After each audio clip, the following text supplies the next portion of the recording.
It was a beautiful track in one of the most beautiful settings of any racetrack in America. I've toured most of the tracks in America, and there's not any that were any grander than the view of Mount Rainier.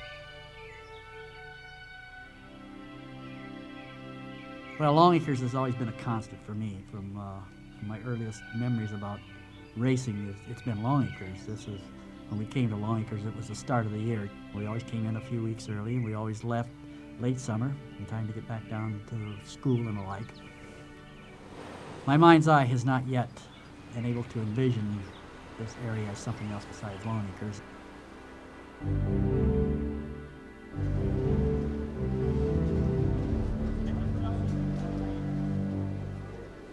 The horses are being led into the stalls down here at the mile starting position below us, and now they're all in. Cherokee Scout was brought in, but he backed out again. The assistant starters are having just a little trouble with Cherokee Scout, but jockey Robinson is handling him nicely. Looks like it might be a go at any moment. And there they go. Mucilage is going to the front. Salsane is second on the outside. Risky Play is third, and Little Gallant. Turning for home, it's Arthur B on the extreme outside by a neck.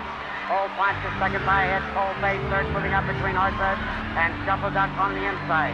Sweet Gallant rolls up. It's Sweet Gallant and My Time Music. They are neck and neck. My Time Music and Sweet Gallant. It's My Time Music. Tucked away in the northwest corner of America, isolated from the national horse racing circuit, it seemed improbable that such a racecourse would produce some of the greatest jockeys, horsemen, and thoroughbreds the sport has ever seen. From its miraculous construction in 1933, Longacres had weathered the Great Depression, disastrous floods, and World War II. It withstood the onslaught of moral opposition, political assaults, and market competition. But the forces of change were irresistible, and in 1992 it all came to a somber end. The young city the track grew up in had outgrown the track. Longacres is a Northwest institution.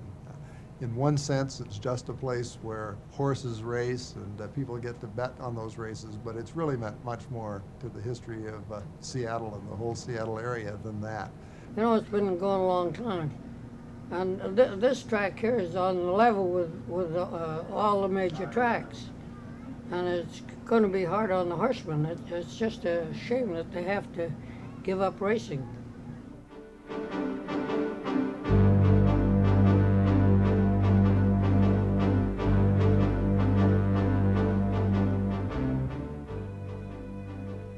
Joe Gottstein is the subject of considerable mythology around the racetrack. He's given credit for Olympian powers and is judged accordingly. He is cursed for a muddy track, a fast track, and even when a horse falls dead at the head of the stretch. It all began as the dream of one man. He was called the Laird of Longacres, the Aga Khan of the Green River Valley. Everyone who knew him called him Joe. A sportsman and a capitalist, Joe Gottstein made a fortune in real estate in the 1920s, buying and selling buildings. Local newspapers called him one of the most influential men in Seattle's modern history. During the Great Depression, he gambled a fortune on his passion for horse racing, and in 28 days, he turned a farm pasture into an elegant racetrack. Over the course of 60 years, his gamble turned into a giant industry. But the dream that would become Longacres was deeply rooted in a long tradition of Northwest horse racing.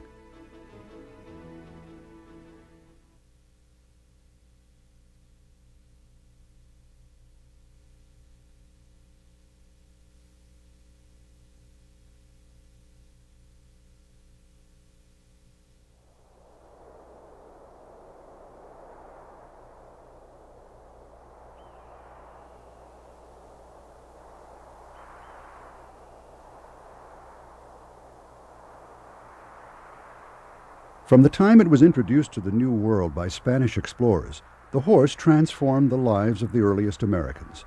For the Indians of the Northwest, the horse was a source of wealth and pride. At tribal gatherings, arguments over whose horse was fastest would prompt races on the open fields. By the 1850s, horse racing became an Indian passion. Just as the horse had revolutionized the West, the iron horse industrialized it. Railroads brought more white settlers to the Pacific and connected the towns of the sprawling Washington Territory. Horse owners were now able to take their fastest mounts to distant tracks, and a racing circuit soon developed. One of the season's highlights was the meet held in the town of Seattle. The Intelligencer, September 23, 1872. The fall meeting of the Seattle Jockey Club promises to be the most numerously attended and successful one of its appointments which has ever been held in the territory. 4 of the fastest thoroughbreds in this section of the country are here now in constant training. By 1889, Northwest racing reached a peak. A local horse named Spokane won his first race, the 15th running of the Kentucky Derby. In the nation's capital, a senator was so impressed he rose to address the Congress. I wish to cast my vote in favor of admitting Washington to the Union. The state that bred and raised Spokane, greatest of all thoroughbred racehorses, must be a community worthy of a star in our flag. That November, Washington became the 42nd state.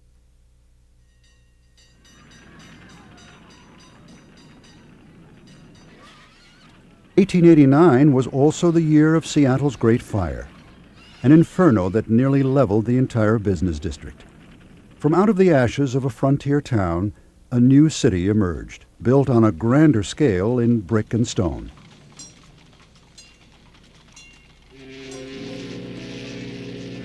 Great hordes of fortune seekers now descend upon this port town, bringing immense prosperity to all its merchants. With an eye on the sophisticated cities of the East, local boosters claim Seattle will soon be counted among the great cities of America. A city fated for such greatness needed better amenities, certainly a better racetrack.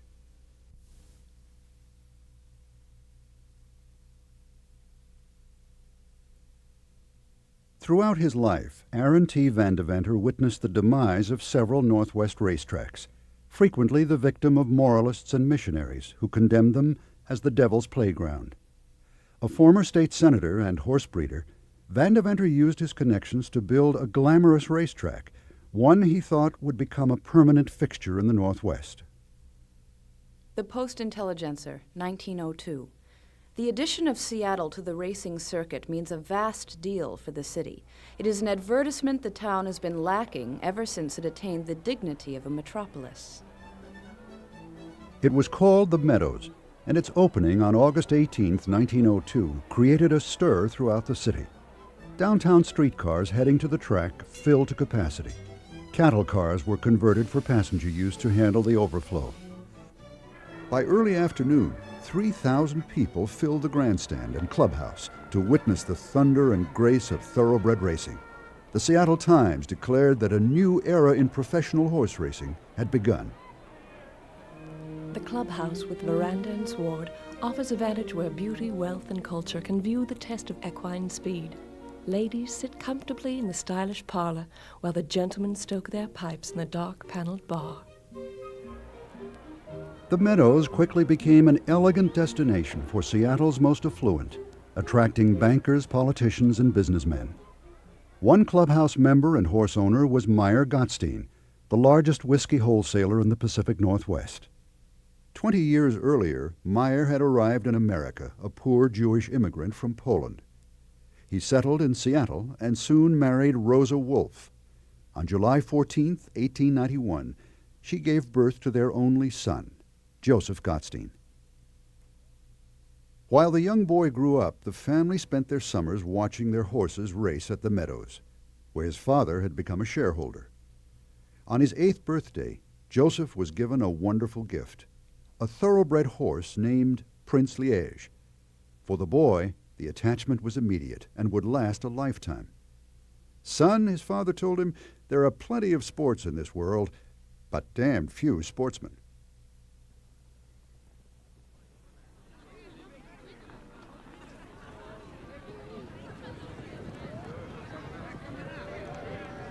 While horse racing flourished at the Meadows, gambling reform on the East Coast reduced the number of racetracks from 314 to 25.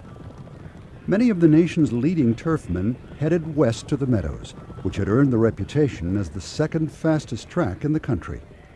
Crowds grew to 12,000, and the racing season expanded from 12 days to 73. During the off-season, promoters arranged other curious spectacles at the Meadows. Thousands packed the grandstand to witness daredevil Charles Hamilton at his flying machine, high above the infield in Seattle's first exhibition of flight. The day also marked Seattle's first exhibition of a plane crash. In the audience that day, a young man named William Boeing watched with rapt attention. Years later, he would purchase a red barn on that same site and build his first airplane.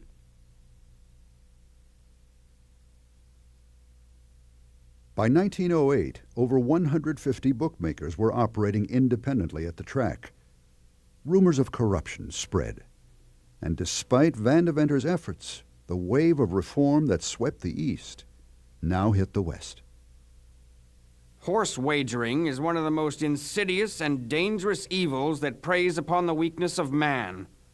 There is no more fruitful source of such crimes as forgery and embezzlement than racetrack gambling. Governor Albert Meade. Van Deventer was hit hard by the criticism. He had invested everything in the track, purchased a stable of horses, and built his new home on its grounds. On the last day of the 1907 season, Van Deventer was killed when his automobile was struck by an oncoming streetcar. The Meadows was hardly the sink of corruption its critics claimed. But with horse racing's strongest supporter gone, Seattle's representative, Ole Hansen, nicknamed Holy Ole, launched his attack in the state's capital. Regrettably, women, innocent by nature, are the most enthusiastic and persistent gamblers and naturally need protection. I am going to Olympia to protect the public. On a rainy day in January 1909, Hansen's anti-racing bill passed unanimously. Van Deventer's dream to give professional horse racing a permanent home had lasted only 7 seasons. The future of the sport in the Northwest would remain in doubt for 25 years. Here's the good old Brown, she's the jolliest place in town. Drink it down, drink it down, drink it down, down, down. Memories of summers spent at the Meadows remained fixed in the mind of Joseph Gottstein, now enrolled at Brown University in Rhode Island. Between semesters, and perhaps between classes, Joe handicapped thoroughbreds at nearby racetracks. The tradition and style of Saratoga and Belmont delighted him. On one occasion, his parents sent him money for a ticket to Europe, where they were traveling. Not wanting to go alone, he and a classmate went to the track and put it all on the nose of a 25-to-1 long shot. The horse won by a neck, and the two traveled to Europe in style. All life is a gamble. Show me a man who doesn't like to gamble, and I'll show you a man I wouldn't give 10 cents for. Everybody worth anything takes a chance in life. Joe Gottstein. While traveling through Europe, the Gottstein family visited Longchamp Racecourse outside Paris. It was without question the most beautiful track in the world, and hosted the Grand Prix de Paris, the world's richest race. Joe was enchanted by the magnificent setting, as well as the style Europeans brought to the sport. In 1914, Joe's years at Brown were cut short by the death of his mother, and he returned to Seattle to work in his father's liquor business. Within a year, Washington's prohibition laws forced the Gottsteins to reinvest. Vaudeville had hit its stride, and talk was of a new form of entertainment. It was called the motion picture, an invention created by accident while proving a bet on a racehorse. The Gottsteins decided to build a movie theater, and at age 23, Joe was put in charge of its $600,000 construction. To design the theater, he hired architect Benjamin Marcus Pratica, a Scottish immigrant. Pratica, who was the same age as Gottstein, had already gained a reputation for his vaudeville theaters in Seattle, San Francisco, and Oakland. Pratica was given the weekend to design the theater. Monday morning, he presented his plans.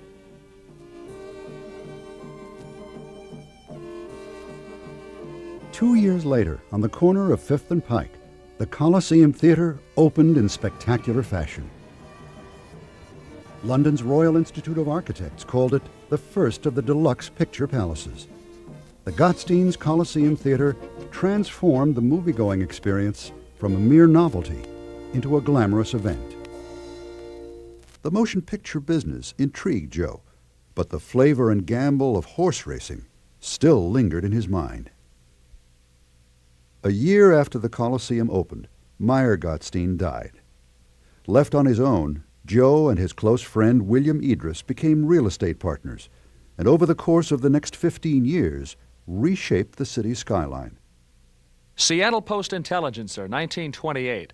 They have put together a series of the most spectacular realty transactions in Seattle's recent history. They have adventured where more cautious or conservative men have hesitated. Results have proved their judgment of Seattle values is almost uncanny in its accuracy.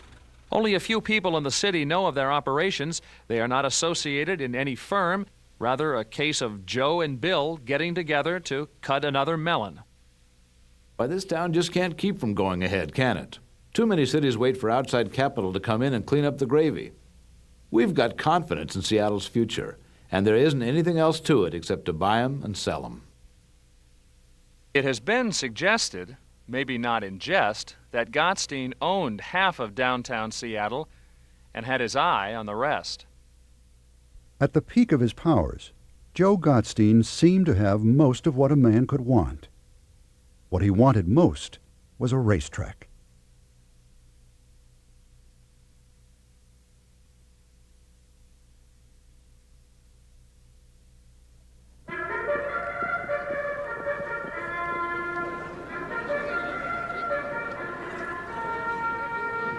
For 25 years, racetrack gambling had been illegal in Washington, and professional horse racing was reduced to amateur races at county fairs.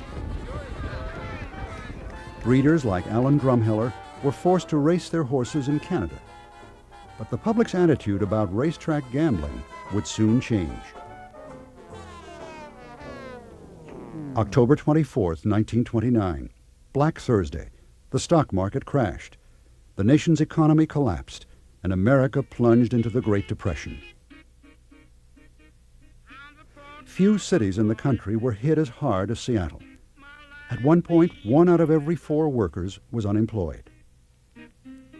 And if I could only change my way of living, it would mean so much. Suddenly, the sinfulness of horse racing and liquor became less important than the taxes they could generate. In 1932, voters elected Franklin Delano Roosevelt president by a landslide.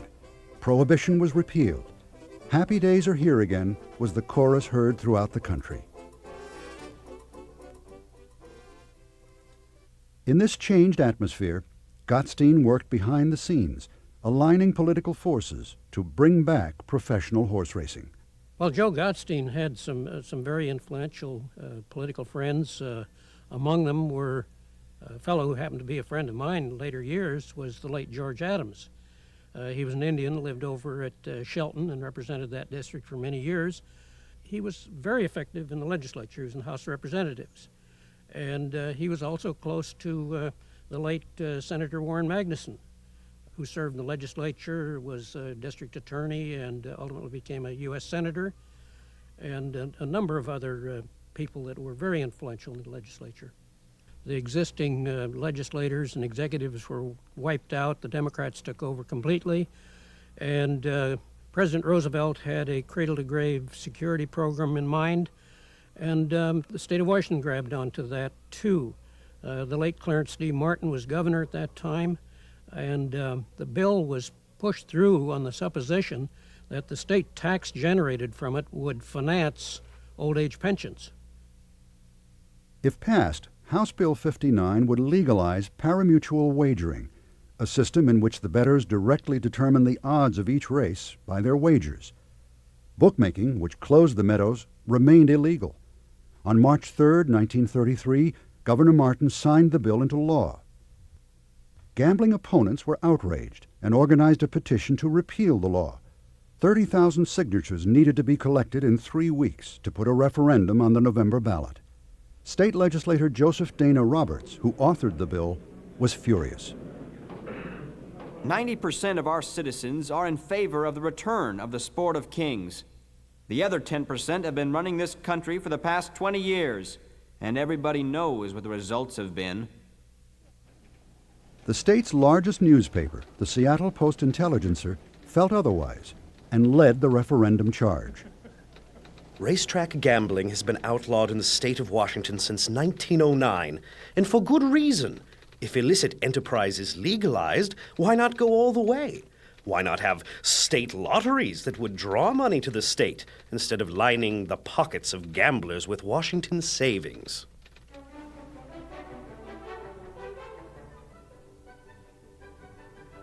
With the sides clearly drawn, the battle was on. Churches threw themselves into the fight and declared May 28th Referendum Sunday. Farmers pledged their support. So did the PTA. The momentum seemed unstoppable. But on the final day of the campaign, referendum supporters were shocked to discover they were 1,069 signatures shy. Racing fans were jubilant. Gottstein and his real estate partner Bill Idris organized the Washington Jockey Club and outmaneuvered several other groups to obtain the Seattle racing permit. 3 days later, they signed a 10-year lease on the old James Nelson farm.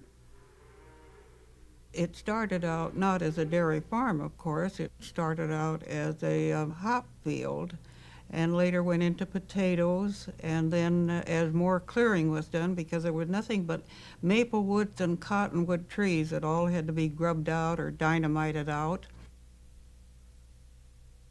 Gottstein recalled the images of Longchamp Racecourse in France. And just as Longchamp is French for long fields, he would call his course Longacres. The track he envisioned required the skill of an artist, and again he called upon his friend of 20 years, Benjamin Pratica. In the years since the Coliseum was built, Pratica had designed movie palaces across the country and was regarded as the nation's most brilliant theater architect. Never once had he designed a racecourse.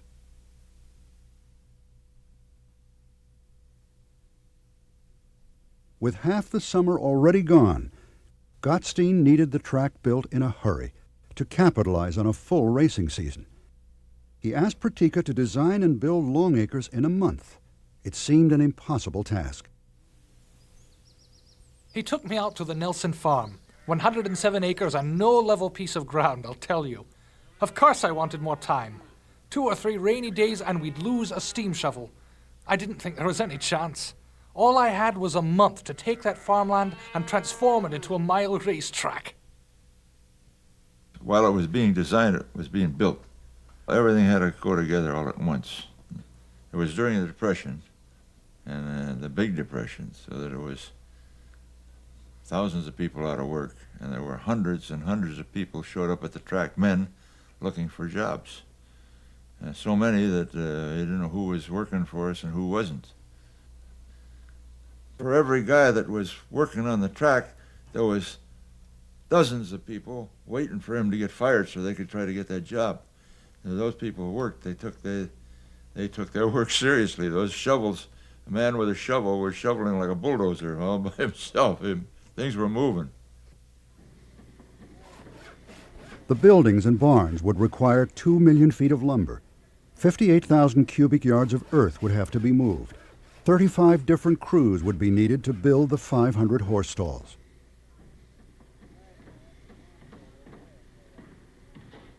First time I saw Longacres, there was a pile of lumber and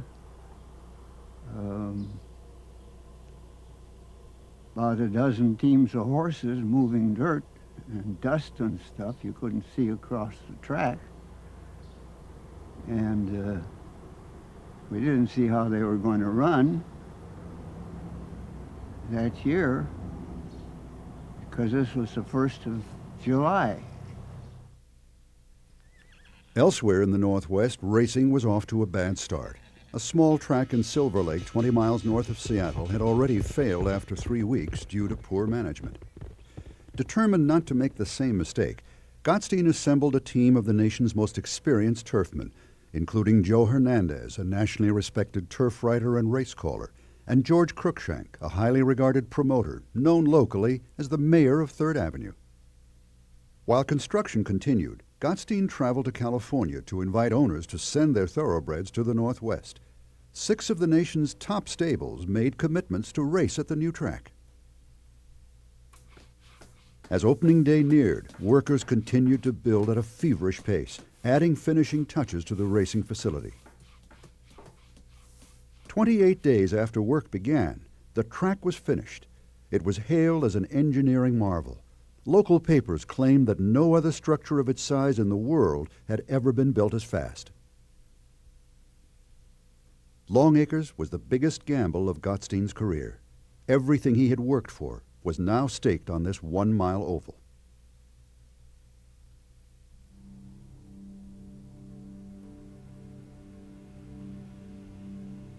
"25 years after the Meadows closed, 5 months after the gambling bill became law, 28 days after construction began, Longacres Race Track opened.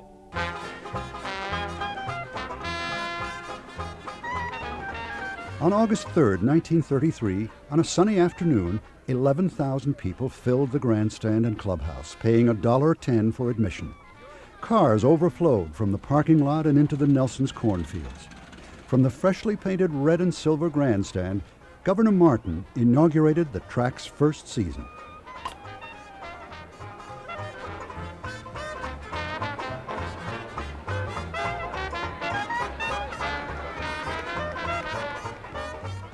The opening day card was stacked with 8 races, giving many of Seattle's sports fans their first taste of thoroughbred racing. The 6th race was the featured event of the day, the $1,000 inaugural handicap. Seattle Post-Intelligencer, August 4th, 1933. The field was somewhat slow reaching the post for the inaugural handicap, but once there, starter Eddie Thomas did not wait long to find a suitable alignment. Out of the gate, Meadow Boy took the lead, closely followed by Coalizer, Onrush, and Shasta Broom. At the far turn, Flag Time drew out with enough daylight to spare. Sitting AC Ducey on his mount, Flag Time's jockey was confident it was all over. But Dimples Grayson, one of America's leading jockeys, was waiting aboard Onrush. Inside the straight, the New Orleans filly was turned loose, dashing by Flag Time 1 furlong out. At the wire, Onrush won by half a length, capturing the $1,000 purse.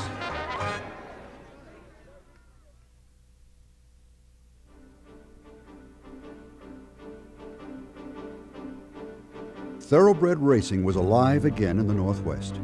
To top the season, Gottstein organized a $5,000 match race between Onrush, considered the fastest horse on the West Coast, and Winuka, the Australian champion and heir to the legendary Farlap.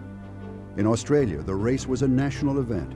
Racing fans wired $2,000 to Seattle to bet on Winuka. The duel between the American and the Australian attracted 12,000 people to Longacres.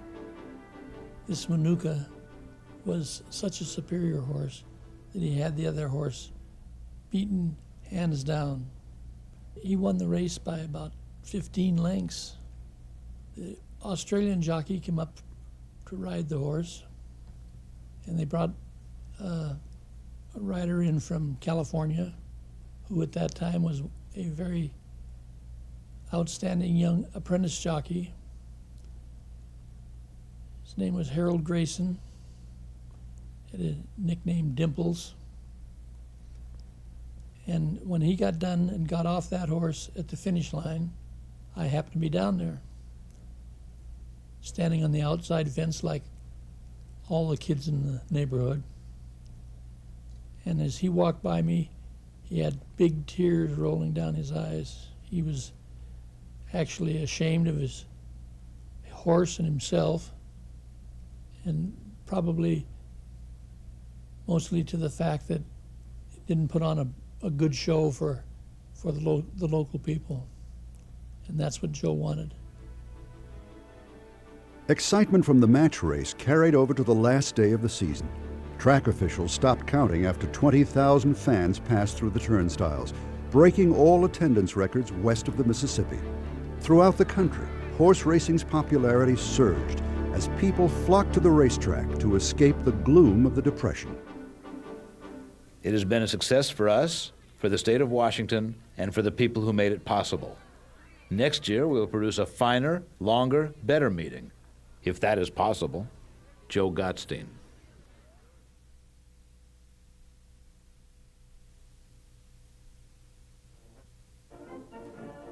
Gottstein realized he needed a unique event to attract the racing world's attention. In 1935, he put up the unheard-of purse of $10,000 for the Longacres Mile. No other racetrack in the country featured an event at that distance for that amount of money. Well, I think the Longacres Mile was a big contribution to the sport up here. Even though the purse was only $10,000 in 1933, that was a lot of money. We were used to racing for, in fact, I think the purses at Longacres that year, the minimum purse was probably about $400. Joe Gottstein wanted a race that was going to really emphasize his track, and he had connections throughout the racing industry in the West Coast particularly. And so he was able to talk top owners, top jockeys who had the good horses to come up and participate in the mile against the local horses. Well, the first mile was an absolute atrocity. There were 16 horses in the race. One of them went off at the gate. One went off about 100 yards down the gate. Bowed a tendon. We had a horse that broke a hind leg. And we had horses strewn all over the racetrack after the race was over. There were 4 or 5 horses that were pulled up and stopped and put in a trailer and ran off the track. And these were nice horses. They'd come up from California, and they brought one horse up from California. His name was Biff. He was the favorite. They brought him in from Omaha. He'd gone from California to Omaha and won a big race there, and then came up here to Longacres. He finished second in the mile. It was won by a horse called Coldwater, who was a long shot. Despite the successful turnout for the Longacres Mile, handicapping in the Northwest was still a novelty, and the amount wagered daily, the handle, wasn't enough to cover expenses. To keep the track afloat, Gottstein was forced to sell the Coliseum Theater, as well as his share of the semi-pro hockey team, the Seattle Seahawks. Idris lost confidence in the racing venture and sold his partnership, telling Joe he was a fool to keep it going. Financially strapped, Joe turned to his good friend B.N. Hutchinson, a former Washington State Secretary-Treasurer, who put up enough capital to keep the track running. It was during this difficult period Gottstein married Luella Venino, daughter of a University of Washington music professor. It was an awful struggle at first, but Joe had tenacity. He hung on like a bulldog. He knew it had to work. On the backstretch, life for the horsemen was equally challenging.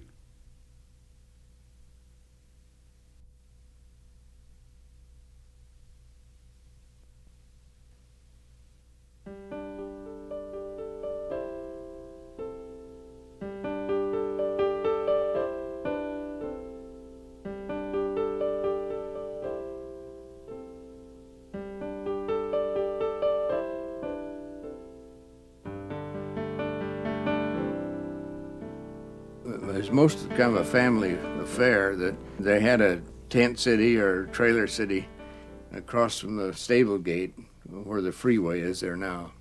It was a berry field. And they had 2 streets down there, run quite a ways down, and they had a lot of people living there and lots of families with their children.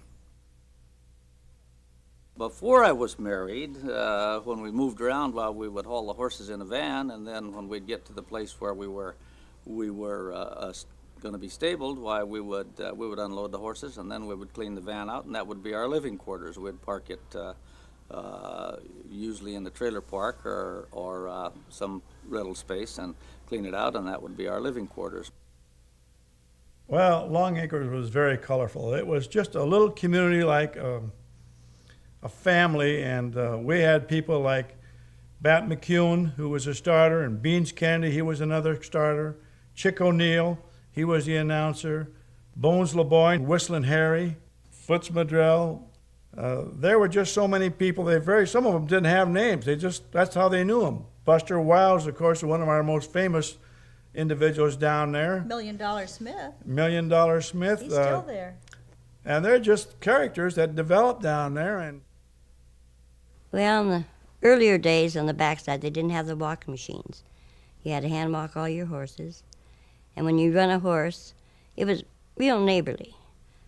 You'd run a horse, and if you didn't have time to walk the horse and clean the stall, one of your neighbors would come over and cool the horse out for you while you did your stall. And it was really happy times. And of course, it's happy times on the backside now, too, but people are more to themselves. It's basically a mom-and-pop operation. There were times when you would see a little old man and wife that had one horse, and they're winning, 3 or 4 races through the summer. It was the only horse they had, and nobody would claim it because it's their last horse. And that's just the way people were. The horsemen had hard times. The purses were 300, 400, and there was lots of times when Mr. Gottstein would come and help the horsemen out. Some of them, when he knew there was nobody that ever left here without any money, he would take care of them. And a lot of the people that bought farms around here during those times, he helped them out too with a down payment on a place, or maybe made some payments for them. And he did a lot of these things. And he was a tough man, but he was tender too.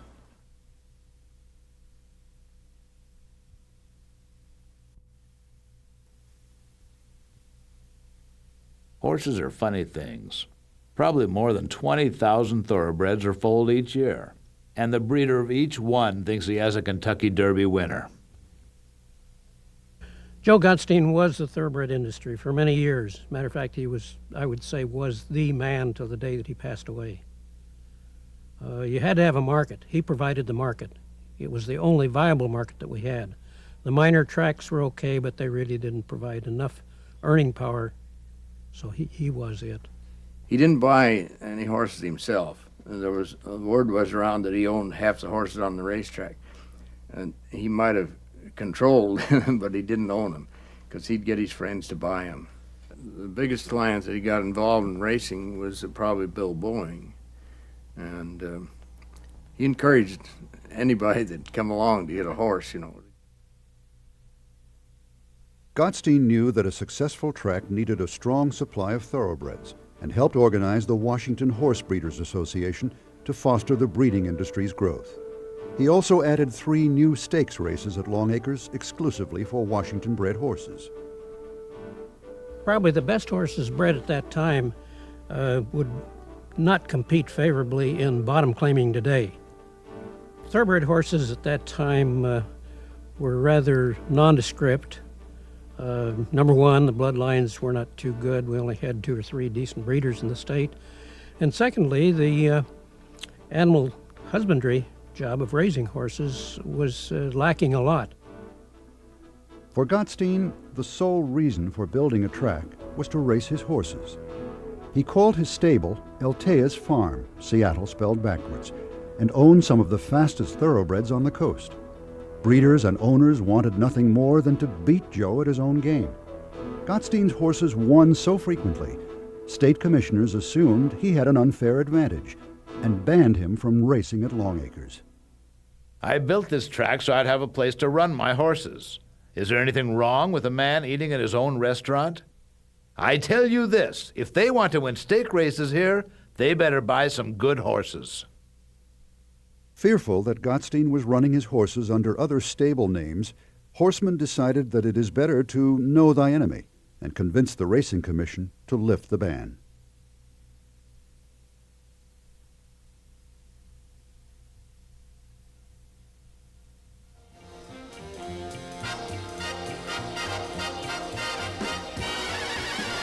The first decade at Longacres passed, and horse racing grew from a novelty into a pastime. Charlie Whittingham, one of the world's leading trainers, made Longacres his home for several seasons. Ruth Parton gave the term horseman a new twist, becoming the only female trainer licensed in the United States. Yoshio Kabuki became the first Japanese jockey licensed in America. And in 1939, Indian George Adams, the state senator who sponsored the horse racing bill, was the track's leading trainer. In 1940, Gottstein shipped in a new invention, one that would change horse racing forever. The electric starting gate gave all horses a fair start and was invented by Clay Pewitt, a former Longacres starter. In 1941, Campus Fusser became the first Washington bred to win the Longacres Mile, a sure sign of the local industry's promise.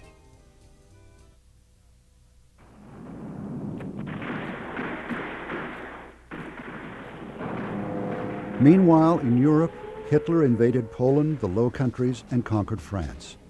At Longchamp, the Nazis placed anti-aircraft guns in the track's infield. Wherever the Nazis dominated, horses owned by Jews were destroyed.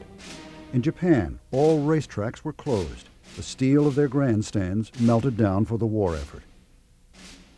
Following the attack on Pearl Harbor, the United States Army planned to convert Longacres into a receiving area for Japanese Americans sent to relocation camps. But orders were changed, and the Army instead placed anti-aircraft guns in the track's infield to protect a camouflaged Boeing from enemy planes. Tents for enlisted men covered the grounds that surrounded the track. For the officers, barracks were built directly behind the tote board.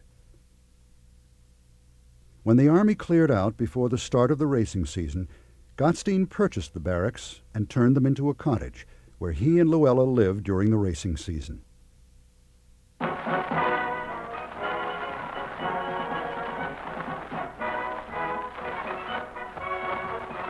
Now, the Joint Council of Teamsters, number 28, brings you accredited correspondent Jerry Morris reporting on the World Security Conference. Good evening, everyone.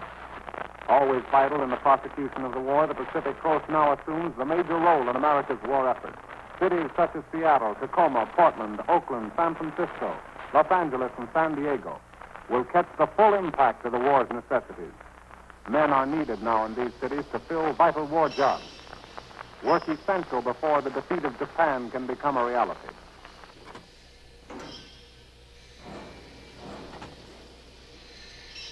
Thousands of workers were brought in to keep Boeing's aircraft plants and the local shipyards operating round the clock. The Seattle area boomed, and workers, now flush with cash, headed to Longacres to relax and take their minds off the war. Weekend after weekend, attendance and handle figures broke records.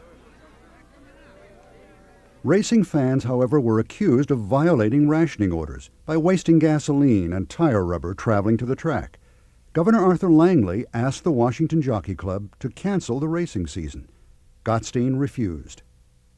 If the state wants to close me down, then let them close me down. I pride myself on patriotism. I think Longacres has contributed to the war effort, to both Navy and Army relief, as have all the tracks in the country. The governor disagreed and tried to ignite a public scandal. Police raided an upscale gambling club downtown and accused Gottstein and Idris of selling racing results to bookies. Wire services and bookie joints were common in Seattle, and it was rumored that Gottstein bankrolled his fair share. But in the midst of a desperate war, the story hardly made a stir, and the matter was dropped.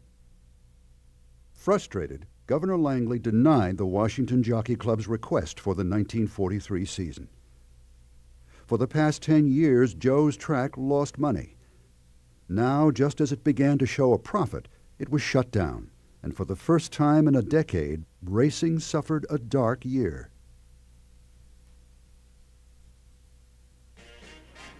But the track was too popular to remain closed, and it opened the next year, minus the governor's handicap. Racing fans came back in even greater numbers, wagering more than in any previous season. May 7th, 1945, victory in Europe. The Germans surrendered unconditionally to the Western Allies and Russia. Seattle joined the rest of the country in a huge celebration in Victory Square.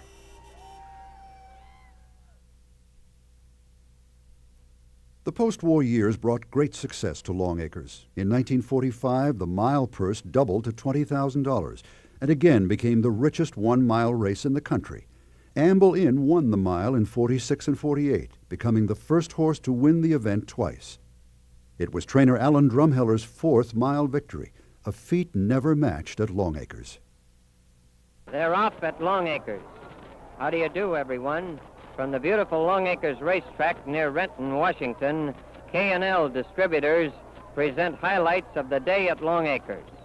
This is Mike Donahoe speaking. It's clear and fast again today at Longacres and also exceedingly warm. And this helps add to the perfection of racing conditions today. And now we have action down there at the gate. Here is Harry Henson. All right, Mike, the horses are being led into the stalls down here at the mile starting position below us, here on the roof of the grandstand. Little Gallant has been brought into the number 2 position.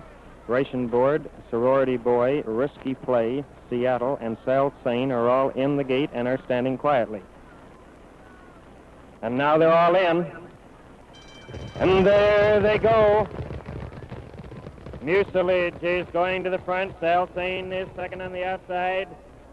Risky Play is third. Dad started here, his involvement with Longacres actually started in 1933 as a jockey opening day, and he won the 8th race on the card and came back to be the announcer in, I believe it was 1938, 39, and did it for 16 years before he went on to Arlington Park in Chicago. At that time, Chick O'Neill came again to be the announcer and called races up until 73, which was my first year. So we're talking just Chick and Dad and myself, 3 announcers, and almost 60 years at Longacres.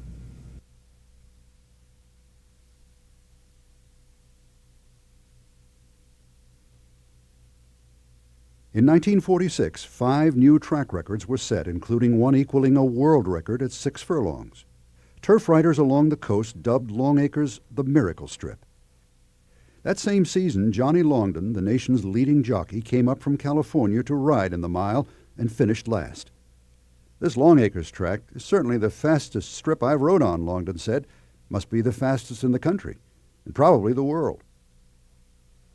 The secret of the track's speed rested in its racing surface, a fine alluvial soil washed in by years of heavy rain. But the price for speed was expensive, as the track flooded nearly every off-season. Look down here, it looked like an ocean. There were big waves hitting against the railroad tracks. And barns had been moved right off of their foundations and moved maybe 400 or 500 feet. And they had to struggle to get them back into place and to put them back onto their locations. So we went through a lot of struggles and a lot of problems due to that water. There's nothing worse than water. Joe and Luella adapted to the floods by dyeing the carpets of their tote-board cottage mud brown and hanging their furniture up on the walls before they left each season. After the worst flood in 1947, reporters asked Gottstein if the track would be ready for the next racing season. We'll be ready, come hell, but please, Lord, no more high water. By 1958, a generation had grown up at Longacres. Even Gottstein's daughter, Joanne, had grown up at the track and was now married. Her husband, Maury Alhadeff, was better known throughout the Northwest as radio correspondent Jerry Morris. Alhadeff eventually left radio and brought his marketing skills to Longacres. This is Longacres. He created and hosted the first weekly television show in the country devoted to horse racing, and with it brought in a new generation of racing fans.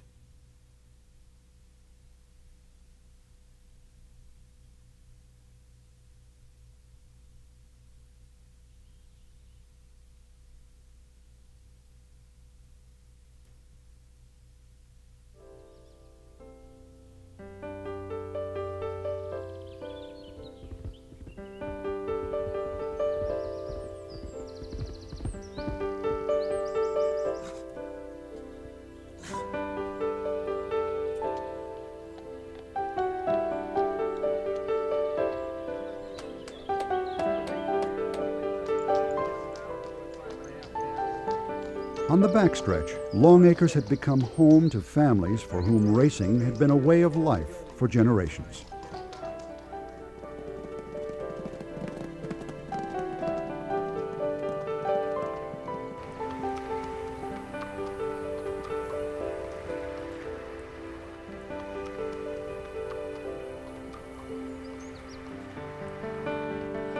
This is a family business, especially on the backside, and surprisingly, it's changed very, very little. The barns are all the same, the colors are the same, there's almost nothing has changed. Even the people, the amazing thing about it is the majority of the same people that were there 30 years ago are there today. There's some exceptions, but the majority are still there, just a little older. My husband started riding at Longacres when the first year it opened, and he rode there, oh gosh, I don't know how long it was, but he had a bad spill. And a horse stepped on his head. Perfect horseshoe marked on his head. But he got over that and went back to riding again, Longacres. He won his first race at Longacres on a horse called Fresno. He was a rider and he was a jockey's agent. He'd been a valet and a trainer. You name it, he did everything. Like I say, he was on the track since he was 12. He did good at gambling. He won the Pick Six out here, paid over $100,000. And like I say, that was his life, was gambling. Of course, he loved the horses. And before I graduated from high school, I knew what I would be doing. I knew I would be involved with racing and preferably a trainer, and so as things progressed, my father was a trainer, and I started training horses, and that's all I've ever done since. And the track, this track here, it's been a second home to me, and in fact, we used to live over in the Yakima Valley, and eventually we moved about 5 miles away from here, and that's where we live now. Lindy was very young when Joe G. Called him into the office and asked him to be the clerk of scales. I think he was, 28 or 29 years old.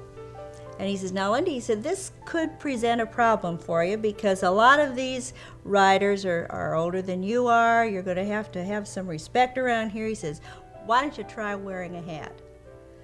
And that's why Lindy's worn a hat. He went out and bought a hat that year, made him look a little older, and it's been a ritual with him for all these many years to go and get a new hat every season. About 6 or 7 years ago, I said to him, Lindy, do we really have to go get these hats now? I don't think you needed to look older anymore.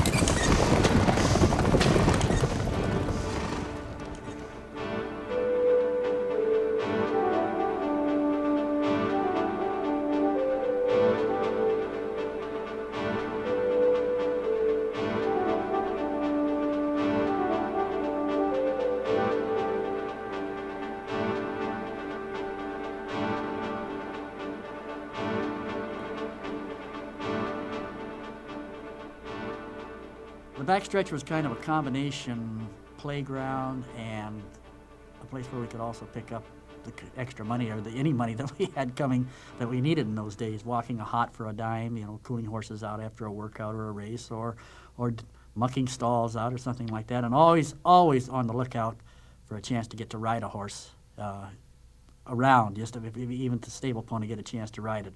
All the kids wanted to be a jockey, obviously, at those times.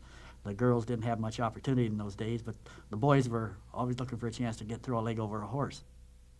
Basil Frazier was one of the outstanding riders at Longacres, and he probably had the best false pace of any rider I've ever seen. He could get on a horse, and when he was riding a horse, the other riders knew that the horse that Basil was on would probably take the early lead, and they'd sit back a little bit. Well, Baz had set a false pace on his horse, and when these other riders wanted to take a run at him, Baz had been saving his horse, and he'd turn him loose, and he won a lot of races that way, and probably that was one of his outstanding riding abilities. If anybody is going to be a legend in his own lifetime, it has to be Gary Bays due to the accomplishments that he's posted over the past 20 years around here. I think he's been leading rider here at Longacres 6 times. He's won the Longacres Mile 4 times. I think that's a bit obscene. And I have no doubt that he'll probably win it once more before we're through. The 3 riders that have, from here that have gone on to some type of national acclaim have been Russell Bays, my cousin. He left here in the late 70s and has been the leading rider in Northern California for the last 12 years. Gary Stevens was the next one. He left here in 84, 85, and he's been a leading rider on the Southern California circuit since then, and he's won some very major stakes in the country. And the last one was Gary Bolanger, who was the leading rider here 3 years in a row, late 80s, early 90s. And he's went down to Northern California where he's had a considerable amount of success. I have a lot of family and relatives that are trainers involved in racing in some way or another here in this area, and racing has just been more enjoyable for me to race in the Seattle area at Longacres.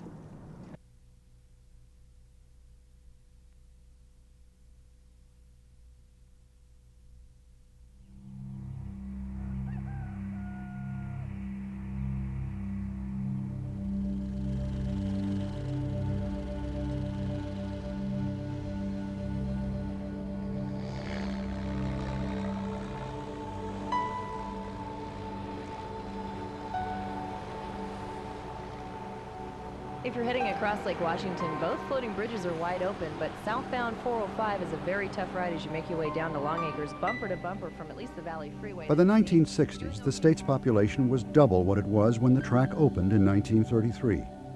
Dams, which saved the track from winter floods, also enabled further development. Freeways brought new residents to the surrounding rural area.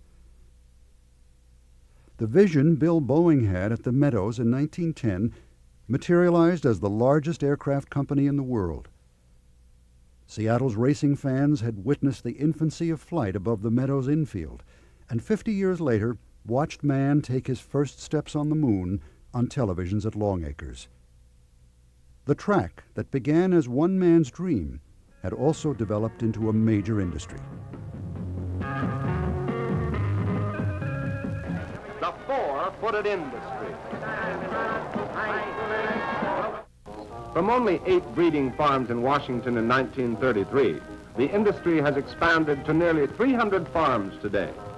On these farms, over 800 foals are born each year as compared to a mere 21 produced in 1933. Thoroughbreds are bred in 36 of the state's 39 counties, adding a net worth of over $24 million to this state's economy.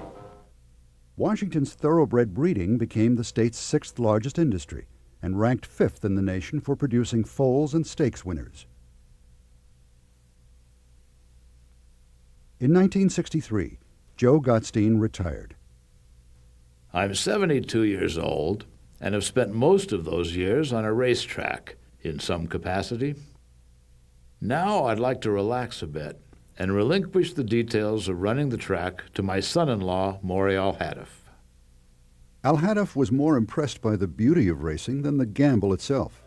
A devoted patron of the arts, he adorned Longacres with masterpieces by local and international artists, creating one of the finest collections of equestrian art in the country.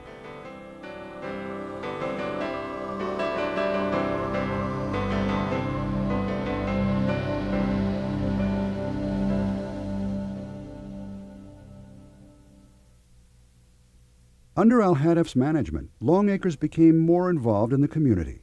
The track's image of cigar-smoking men was replaced by a marketing campaign that attracted the whole family.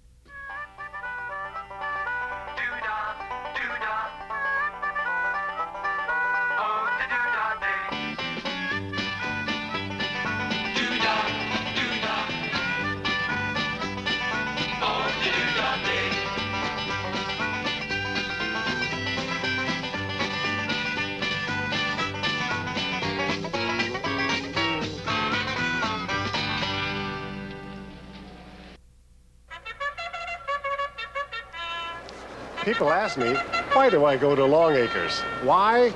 Because it's there.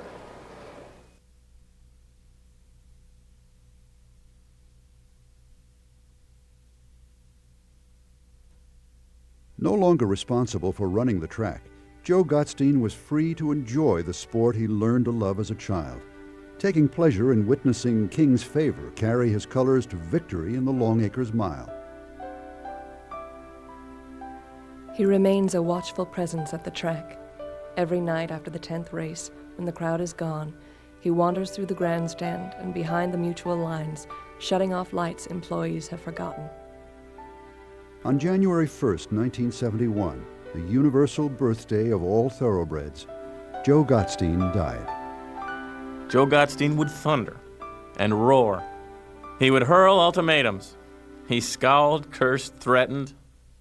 And then, after assuming an unalterable position, he would ask for advice, listen, and as many times as not, do what he said 15 minutes earlier he would not do. They made one die like that. Then they broke the die. He's a mean, dirty SOB sometimes, but next to my father, I respect him more than anybody else.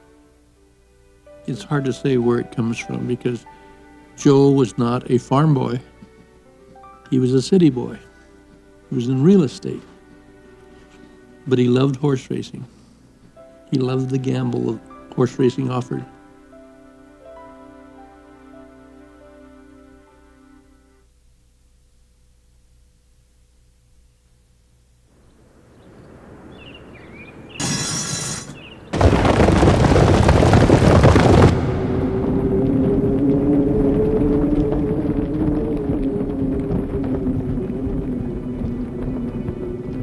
The soil composition that made the Meadows the second fastest track in the country gave Longacres runners the same speed advantage. The world record was set 3 times at Longacres for a 6.5 furlong race. Sandy Fleet in 1966, Turbulator in 70, and Best Hitter 3 years later. Trooper 7, the local champion, equaled the record in 1980. Gray Papa came back from an injury in 1972 and set the fastest mark for 6 furlongs. And down the lane they come with Chinook Pass on the inside by 2. In 1982, Longacres was again the backdrop when Chinook Pass set the world record for 5.5 furlongs in 55 1/5 seconds. He's the Colt Chinook Pass. A feat that remains unbeaten. With 5 world records to its name, Longacres had clearly established its place in the world of thoroughbred racing.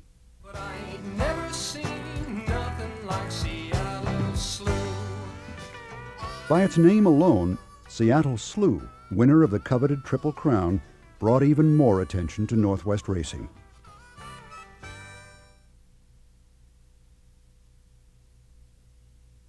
While the city of Seattle continued to grow, Al-Hadaf planned for the future. During his tenure, the track experienced its greatest period of popularity and expansion. With the addition of the gazebo, paddock club, and the North Grandstand, seating capacity doubled. The amount wagered that first season in 1933 was now being made in a day.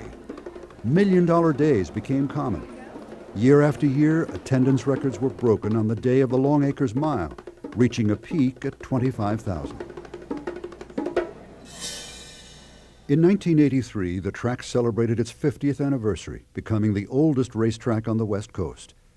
Built during an era when horse racing dominated the sports market, it now faced more competitive times. When I started, there was no Seahawks, there was no Sonics, there was no Mariners, there was no hockey teams. It was basically the only game in town. Down to 6 seconds, 5. Brown Wheels has got an 18-footer. It's gone! The city's enthusiasm for sports increased with radio coverage and televised games. But the flavor and ambience of horse racing did not translate as successfully to the new media, and soon Longacres was eased out of the sports spotlight. Turf riders who once penned dramatic front-page accounts of stakes races were relegated to handicapping charts and racing results. Al-Hadaf stubbornly maintained the classic traditions of thoroughbred racing, while other racetracks around the country began to close due to competition from state lotteries. When other alternative forms of gambling appeared in this state, it clearly hurt horse racing. It almost certainly led to the demise of Longacres because that's what made it more valuable as development property than to continue it as a racetrack. I am quite firmly convinced that if there were no state lottery in the state of Washington, we wouldn't be here talking. Longacres would be operating and operating profitably. Ironically, the state that once claimed it needed to protect citizens from the evils of gambling was now operating the biggest numbers game around. But society changes, and old forms inevitably give way to the new.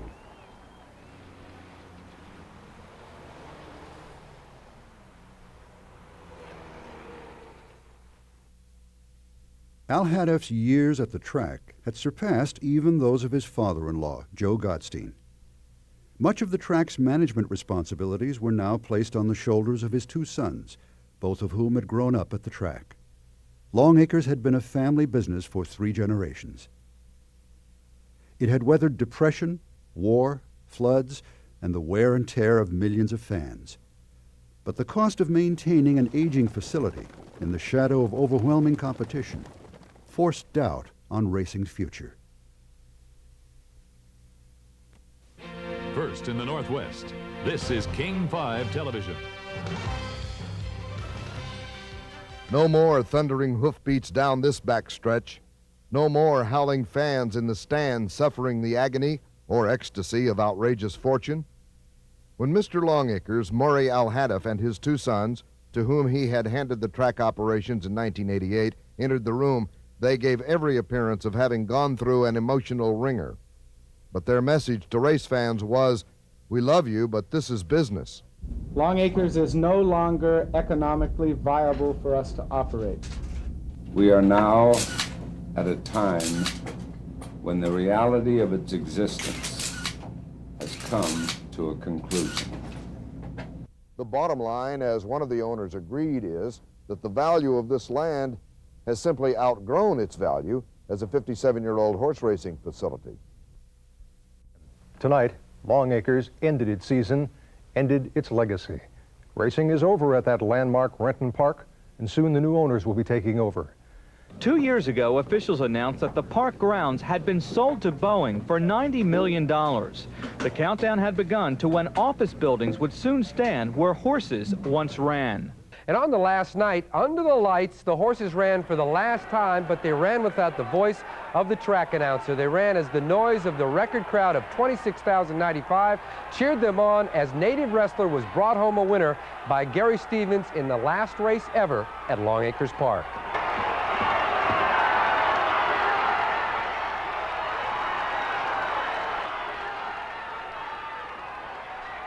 I guess progress is progress, but I feel sorry for the people that are trying to promote another track and get one started, and they're going to have a heck of a time measuring up to what Longacres was. Because Joe made it a great track, but Maury and his sons made it a greater track. Memories are going to be the only thing I've got left of it, because this racetrack has just been here. It's been my life since I was about 12 years old. What I have learned, what I've gained, has all been right down here at this track. I don't think there ever should have been a question that it should stay there forever. I don't know. It's hard to talk about. I really feel bad, It's kind of, I suppose, like losing your home. It'd be the same feeling.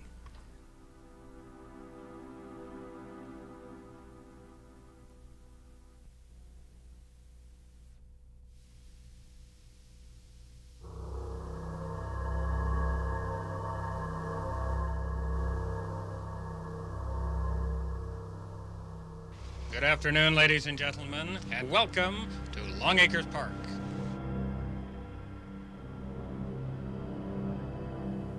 The Longacres Mile is like the Kentucky Derby, the Santa Anita Handicap. It's all on the level up here. It's the ultimate here in Washington. I won it once, and it was probably one of my biggest thrills riding here. I rode an old horse called Harpy, and he won the Longacres Mile, and he was kind of broke down, you know, bad-legged, and it gave me quite a thrill that he stood up long enough to win the Longacres Mile because I wanted to win it, and he won it for me. My first Longacres Mile victory, in fact, my only Longacres Mile victory, came in 1974. I come out of the number 2 post position. It was a 13-horse field. And we didn't do anything fancy. We just got him back to last and let them sort themselves out down the backside and just went around everybody and got up just the last few strides to catch Red Eye Express in the last couple jumps and got the mile. The Longacres Mile is something that I wanted to win since I was a little kid, and that feeling hasn't gone away from me. I'd still like to win it. This year's mile is going to be a very competitive race. We've got a quality horses coming up from California. We've got some quality Canadian horses, and it's our best horses on the ground. So it's kind of a mixture of all the horses on the West Coast that can run a mile, and it's going to be a very tough race. Captain Condo is going to make the mile this year, win or lose. He's one of the more spectacular horses to ever race at Longacres, primarily because he's such an old-timer. He's 9 years old, which is a 40-year-old pro football player, quarterback.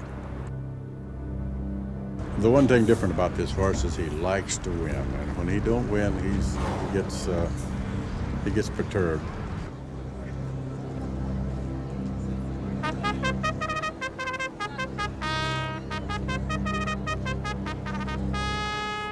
Well, I have to think the horse coming up from California with Gary Siemens aboard, Louis Cipher. I don't agree with you. You got to go with the local horse, Captain Condo. He looks awfully tough. Well, I think it'll be Military Hawk. He's got a lot of speed, and he's been knocking at the door quite a few races now. Captain Condo is probably one of my favorites. But I like long shots, and I think Ever Steady is a very good one.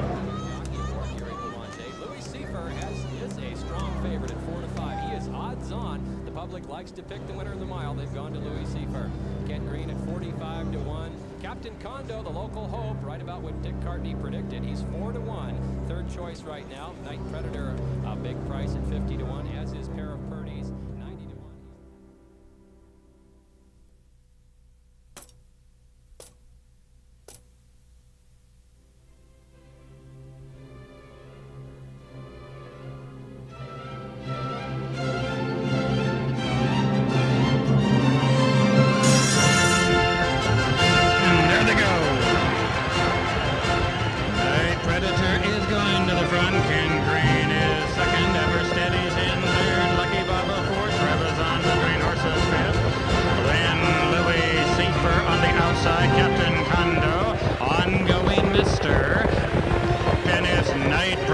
On the lead out there now by 3.5. Ever Steady is second, 3 parts of a length. Ken Green